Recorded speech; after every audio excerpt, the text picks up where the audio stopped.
الحمد لله نحمده ونستعينه ونستغفره ونؤمن به ونتوكل عليه ونعوذ بالله من شرور أنفسنا ومن سيئات أعمالنا من يهده الله فلا مضل له ومن يضلله فلا هادي له ونشهد أن لا إله إلا الله وحده لا شريك له ونشهد أن سيدنا ومولانا محمدا عبده ورسوله أما بعد فأعوذ بالله من الشيطان الرجيم بسم الله الرحمن الرحيم شهر رمضان الذي أنزل فيه القرآن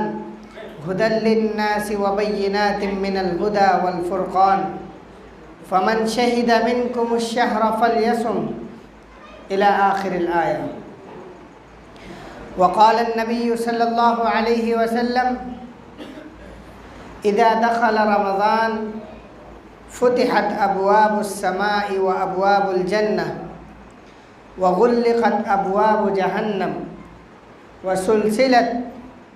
وسلسلة الشياطين أو كما قال عليه الصلاة والسلام. محترم بزرگوں دوستو، اللہ رب العزت کا ہم سب کے اوپر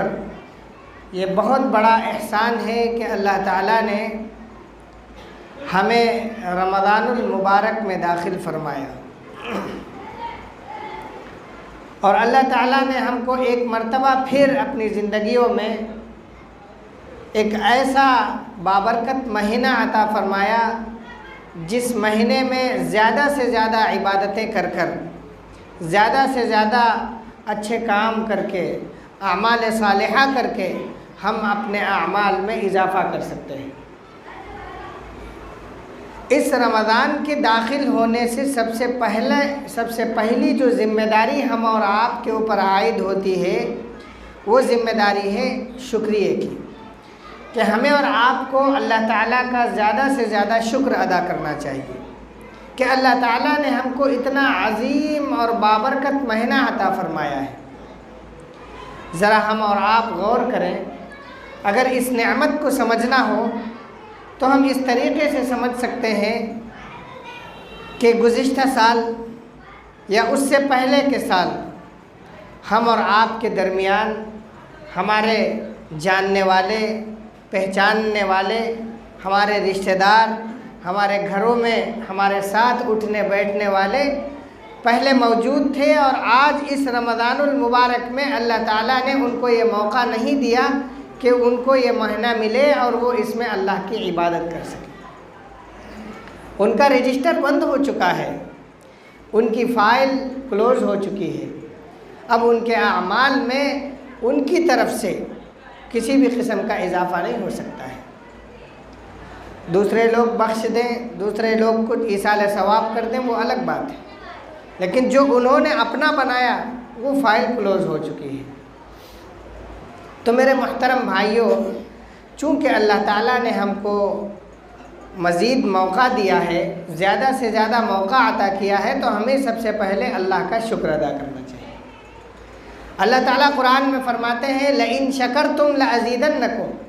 وَلَئِن كَفَرْتُمْ إِنَّ عَذَابِي لَشَدِيدٌ. اگر تم میرا شکریہ ادا کرو گے، شکر گزار بندے بنو گے، تو میں تمہارے اعمال میں، تمہارے کردار میں، تمہاری مال میں، تمہارے اولاد میں، تمہارے رزق میں، ہر چیز میں اضافہ کرتا جاؤں گا. وَلَئِن كَفَرْتُمْ، اور اگر خدا نہ خواستہ تم ناشکرے بن گئے، تم اس طریقے سے بن گئے کہ جیسے کوئی چیز ملی ہی نہ ہو، ہمیں کوئی اللہ تعالیٰ نے کوئی انعام ہمارے اوپر نہیں کیا ہے، لہذا ہمیں کچھ کہنے کی ضرورت نہیں ہے، تو ان عذابی لشدید، تو میرا جو عذاب ہے وہ بہت سخت ہے. میں اس کی ایک بہت اچھی مثال سے آپ کو سمجھاتا ہوں.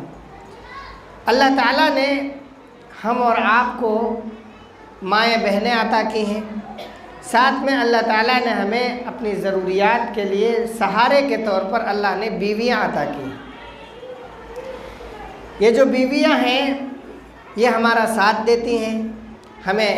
قسم قسم کے کھانے پکا کر کھلاتی ہیں، ہماری آسائش اور آرام کے جو اسباب ہوتے ہیں وہ بناتی ہیں اور وہ ہم تک پہنچاتی ہیں. جس سے ہمیں سکون ملتا ہے، آرام ملتا ہے۔ یہ ان کی زندگی کا ایک روٹین ہوتا ہے کہ وہ صبح جب اٹھتی ہیں اور پھر جب وہ شام میں سوتی ہیں تو اس درمیان جو وقفہ ہوتا ہے یہ سب آپ کی خدمت کے لیے ہوتا ہے۔ جب سے وہ آپ کے نکاح میں آئی اس وقت سے لے کر آج تک کی تاریخ کا اور اس وقت تک کا آپ اندازہ لگائیں،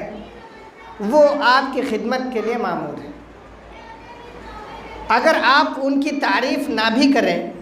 ان کا شکریہ ادا نہ بھی کریں، تب بھی وہ آپ کی خدمت کریں گی۔ اور اگر آپ وہیں پر ان کا شکریہ ادا کر دیں، ان کی کچھ تعریف کر دیں، اچھے الفاظ میں ان کی شاباشی ان کو دے دیں، تو آپ کی اس خدمت میں اضافہ ہو سکتا ہے۔ اگر وہ آج آپ کو اتنا لذیذ کھانا کھلا سکتی ہیں تو کل کو ہو سکتا ہے کہ وہ کچھ اور لذیذ کھانا آپ کو کھلائیں۔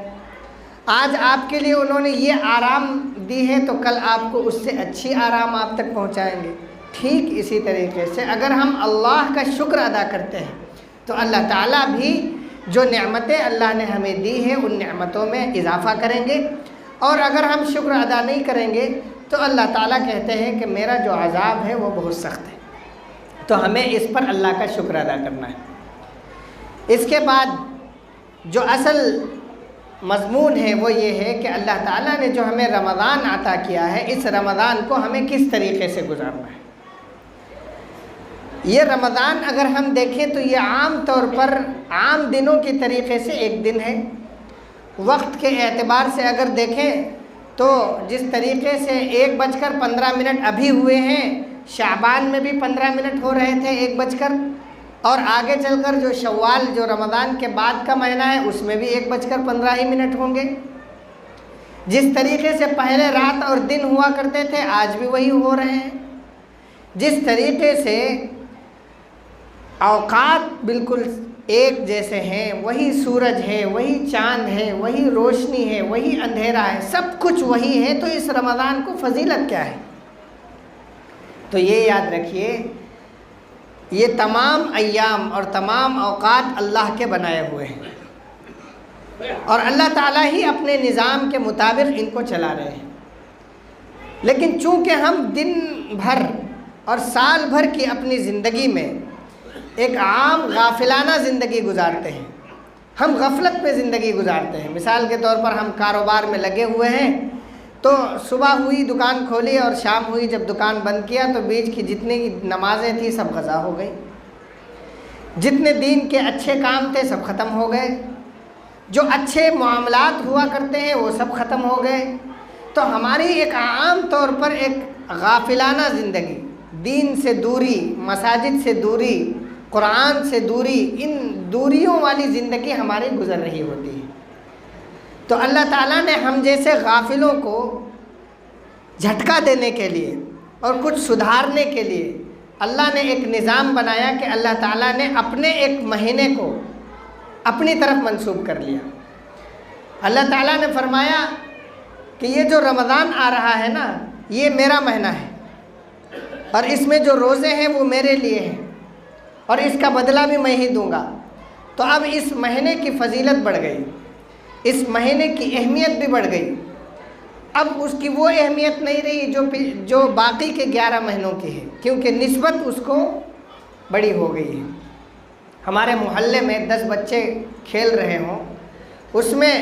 کسی بڑے ٹھیکیدار کا اگر کوئی ایک لڑکا ہو تو وہ نمایاں ہوتا ہے، لوگ اس کی حفاظت کی زیادہ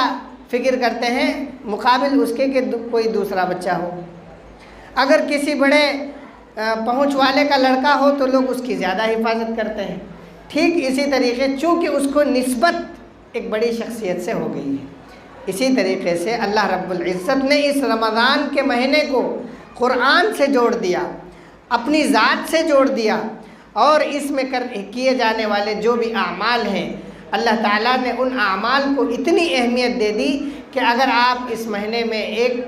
ایک مرتبہ اگر یہ عمل کرتے ہیں تو آپ کو اس قدر اضافہ کیا جائے گا، اتنے اعمال دیے جائیں گے، اور آپ کو ہم نے وہ تمام چیزیں اس مہینے میں عطا کر دی ہیں جو چیزیں ہم دیگر 11 مہینوں میں عطا نہیں کرتے۔ ایک حدیث کا مفہوم ہے جس کا مطلب یہ ہے کہ اللہ تعالیٰ نے اس امت کو 5 ایسی چیزیں عطا کی ہیں جو دیگر امتوں کو عطا نہیں کی. روزے تو ان کے اوپر بھی فرض تھے، روزے دیگر امتوں کے اوپر بھی فرض تھے،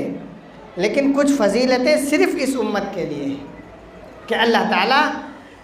بہت ساری باتیں ہیں، بہت ساری فضیلتیں، ان کا وقت نہیں ہے. خلاصہ یہ ہے کہ جو روزہ رکھنے کے بعد جو ہمارے معدے کے خالی ہونے کی وجہ سے، پیٹ کے خالی ہونے کی وجہ سے جو فطری طور پر منہ میں ایک بدبو پیدا ہو جاتی ہے، اللہ رب العزت نے فرمایا کہ اللہ تعالیٰ کے نزدیک اس بدبو کی اہمیت مشک کی خوشبو سے زیادہ ہے. اب بتائیے، یہی ایک فضیلت ہے کہ اللہ تعالیٰ کو مشک سے کی خوشبو جتنی اہمیت ہوتی ہے، جتنا مہنگا بکتا ہے اور جتنے شوق کے ساتھ لوگ مشک کی خوشبو کو استعمال کرتے ہیں، اپنے کپڑوں میں لگاتے ہیں، اللہ تعالیٰ کو اس سے زیادہ اس کی اہمیت ہے اور اس سے زیادہ اس روزے دار کی بدبو پسند ہے. لیکن شرط یہ ہے کہ ہمارے روزے بھی اسی طریقے کے ہونے چاہیے. میں نے ایک حدیث آپ حضرات کے سامنے پڑھی. اس حدیث میں اللہ کے نبی صلی اللہ علیہ وسلم نے فرمایا کہ جب رمضان کا مہینہ آتا ہے تو جنت کے دروازے کھول دیے جاتے ہیں، آسمان کے دروازے کھول دیے جاتے ہیں، اور ایک فرشتہ اعلان کرتا ہے کہ کیا کوئی ہے جو اپنے گناہوں کی مغفرت چاہتا ہے اور اللہ تعالیٰ اس کی مغفرت کر دے. اور اللہ تعالیٰ خود آسمان دنیا پر تشریف لاتے ہیں، رات کے آخری حصے میں خود اعلان فرماتے ہیں کہ کیا کوئی ہے بیمار جو اس سے شفا چاہتا ہے اور اللہ تعالیٰ اس کو شفا دے دے. کیا کوئی ہے اپنے ضرورت مند جس کو اس کی ضرورت کی بھرپائی چاہتا ہے اور اللہ تعالیٰ سے وہ مانگے، اللہ تعالیٰ اس کو اس کی ضروریات عطا کر دے. آسمان کے دروازے کھول دیے جاتے ہیں. آسمان کے دروازے کھولنے کا کیا مطلب ہے؟ کھولنے کا مطلب یہ ہے کہ ہماری پہنچ ڈائریکٹ ہو سکتی ہے. آج آپ کسی بڑے منتری سے، بڑے سانسد سے یا کسی مکھ منتری سے یا پردھان منتری سے ملنا چاہیں تو آپ کے لیے دروازے ہم اور آپ کے لیے بند ہیں. وہاں سیکورٹی گارڈ کھڑا ہوا ہے، وہاں 50 قسم کی چیکنگ ہوگی، آپ کو ایسے جانے نہیں دیا جائے گا. لیکن اگر اخباروں میں آ جائے کہ سی ایم آواس کھلا ہوا ہے، جو چاہے چلا جائے، تو ہر کوئی پہنچ جائے گا وہاں اپنے چھوٹے بڑے مسائل کو لے کر. یہ چاہے گا کہ ہماری ضروریات جلد از جلد، یہ موقع ہے ہم مسئلے کو حل کر لیں. ٹھیک اسی طریقے سے اللہ تعالیٰ اس مہینے میں دروازے کو اور اپنے دربار کو کھول دیتے ہیں اور یہ کہہ دیتے ہیں کہ اگر تمہاری کچھ ضرورتیں ہیں تو وہ مجھ سے مانگ لو، میں اس کو ادا کر دوں گا. اگر تمہاری کچھ خواہشات ہیں، جائز خواہشات ہیں، مانگو، میں اس کو پورا کروں گا. تو ہمیں کیا کرنا چاہیے؟ ہمیں یہ کرنا چاہیے کہ ان اللہ تعالیٰ کے مواقع کو، اللہ تعالیٰ کی ان نعمتوں کو اور ان آفر کو ہمیں لینا چاہیے اور اس کے مطابق اللہ تعالیٰ کی بارگاہ میں رو کر، گڑ گڑا کر، اللہ تعالیٰ کے سامنے اچھے کام کر کے، قرآن کی تلاوت کر کے، اچھے نیک اور بھلے کام کر کے اللہ تعالیٰ کو اس بات پر ہمیں راضی کر لینا ہے کہ اللہ تعالیٰ اس مہینے کے جو فضائل ہیں وہ ہمیں عطا کر دے. اس کے بعد اللہ تعالیٰ نے فرمایا، اللہ کے نبی نے فرمایا وَغُلِّقَتْ أَبْوَابُ جہنم، جہنم کے دروازے رمضان کے آتے ہی بند کر دیے جاتے ہیں. وَسُلْسِلَتِ الشَّيَاطِينَ، اور شیطانوں کو بیڑیوں میں جکڑ کر باندھ کر ڈال دیا جاتا ہے. جس کا مطلب یہ ہے کہ اگر شیطان اپنی طرف سے کچھ محنت کرنا چاہے کہ ایک نمازی جو شخص مسجد میں آ رہا ہے اس کو بھٹکانا چاہے تو شیطان کے بس میں اب نہیں ہے. رمضان میں وہ یہ سب کام نہیں کر سکتا ہے، وہ لوگوں کو برے کاموں کی طرف دعوت نہیں دے سکتا ہے. اس بارے میں کچھ لوگوں کا یہ اعتراض ہوتا ہے کہ ایسا کیوں ہو رہا ہے کہ شیطان تو بند ہو رہا ہے لیکن ہماری شیطانی ختم نہیں ہو رہی ہے. تو اس کا جواب یہ ہے کہ جس طریقے سے ہم سال بھر کی زندگی گزارتے ہیں تو شیطان رہے نہ رہے ہمارا کام چلتا رہتا ہے. وہ جو عادت شیطان ہمیں ڈال دیتا ہے ہم اس کے مطابق چلتے رہتے ہیں. اگر اس نے عادت ڈال دی کہ ہم نمازوں کی ادائیگی وقت پر نہ کریں تو ہم رمضان میں بھی وہی کرتے رہیں گے. اگر اس نے عادت ڈال دی کہ بھئی روزے کی کوئی اہمیت نہیں ہے، روزہ کوئی اچھی چیز نہیں ہے، تو ہم وہی کریں گے کہ صاحب ہم بہت محنت سے کام کرتے ہیں، ٹھیلیاں چلاتے ہیں، ہم نہیں رکھ پائیں گے روزہ. کوئی آدمی دکان پہ بیٹھتا ہے، وہ یہ کہتا ہے کہ ہم دکاندار ہیں، ہمیں حساب کتاب لکھنا ہے، کسٹمر کو سمجھانا پڑتا ہے، ہم اس لیے زیادہ بولنے کی ضرورت پڑتی ہے، ہم روزہ نہیں رکھ پائیں گے۔ یہ سب وہ چیزیں اور وہ عذر ہیں جو بالکل اللہ کے بارگاہ میں قابل قبول نہیں ہے۔ یہ یاد رکھیے، روزہ رکھنے کی وجہ سے آج تک کسی کی موت ہوئی ہو ایسا آپ نے کبھی سنا نہیں ہوگا، اور اگر آپ روزہ رکھ لیں اور اس کے بعد میں صحت مل گئی ہو ایسا آپ نے بے شمار جگہ سنا اور دیکھا ہوگا۔ ہمیں یہ فکر کرنی ہے، یہ غور و فکر کر اس بات کی طرف ہمیں یہ سوچنا ہے کہ اللہ تعالیٰ نے رمضان کے یہ روزے ہم اور آپ کے اوپر فرض کیے ہیں، اور ان کو ادا کرنا ہمارے اوپر لازم اور واجب ہے۔ اور اگر یہ کسی عذر کی وجہ سے، کسی بیماری کی وجہ سے، کسی آزاری اور تکلیف کی وجہ سے اگر یہ چھوٹ جاتے ہیں، ان کی ہم ادا اس وقت نہیں کر سکتے ہیں، تو پوری زندگی میں کبھی بھی ان کی قضا واجب ہے اور ان کی قضا لازم ہے ہم اور آپ کے اوپر۔ چنانچہ ان روزوں کو ہمیں اتنی اہمیت نہ دینا اور ان کو ہلکے میں لے لینے سے ہمارے اعمال میں یہ خرابی کا باعث ہو سکتے ہیں اور اللہ تعالیٰ کے ہاں یہ پکڑ کا ذریعہ بھی بن سکتے ہیں۔ تو ہمیں یہ کوشش کرنا ہے کہ ہم زیادہ سے زیادہ اپنے اوقات کو اللہ کی عبادت میں خرچ کریں، اللہ کی بارگاہ میں دعاؤں میں خرچ کریں، اللہ تعالیٰ کی بارگاہ میں قرآن کی تلاوت پیش کریں، اور ہماری مائیں بہنیں جن تک یہ پیغام پہنچے وہ اس بات کی کوشش کریں کہ ہمارے جو اوقات ہیں، جو ہمارا یہ رمضان المبارک کا قیمتی وقت ہے،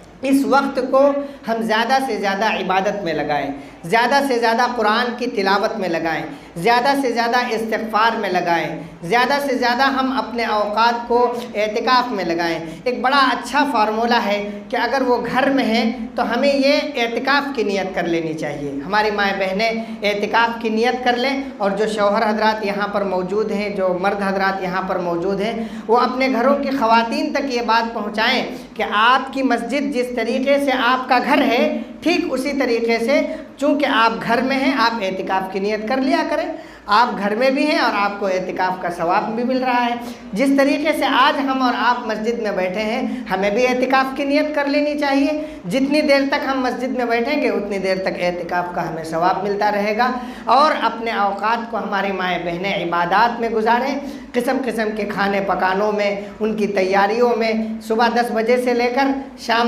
5 ساڑھے 5 بجے تک، 6 بجے تک جب افطاری کا وقت ہے، اس وقت تک کھانے پکانے میں اگر ہم خرچ کر دیں گے تو جن اوقات میں اللہ تعالیٰ دعاؤں کو قبول کرتے ہیں، جن اوقات میں اللہ تعالیٰ لوگوں کی مغفرت کرتے ہیں، جن اوقات میں اللہ تعالیٰ لوگوں کے اعمال کو قبول کرتے ہیں، ان اوقات میں تو ہم نے